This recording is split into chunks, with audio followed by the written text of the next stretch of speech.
ఇన్ని కష్టాల్లో నేనున్నా, బార్డర్ లైన్ దరిద్రంలో బ్రతుకుతున్నా, వాళ్ళింట్లో వాళ్ళకి ఇష్టం లేకపోయినా నేనే కావాలని నన్ను చేసుకుంది సుమతి. నా బలం, నా భార్య. ఒక రోజులో ఒక అరగంట నాకు నచ్చినట్టు గడవలేదు. దానికే జీవితాంతం ఏడుస్తూ కూర్చోలేను కదా.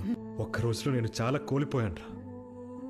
ఇంకా చాలు, ఇంటికి మాత్రం గెలిచే వెళ్తాను. లాభం వచ్చినప్పుడే కాదు, కష్టం వచ్చినప్పుడు కూడా కలిసే ఉండాలి. కాసేపు భయంతో కాదు, బుర్రతో ఆలోచించండి. కాలి కోటి దగ్గర నుంచి తల వరకు ఏం కావాలంటే అది కొనుక్కో. అంత సంపాదించాను. Middle class mentality sir.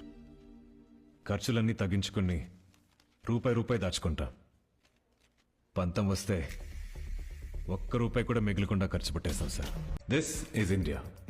వస్తువు కావాలంటే డబ్బుతో కొనాలి. రెస్పెక్ట్ కావాలంటే డబ్బు మన ఒంటి మీద కనపడాలి.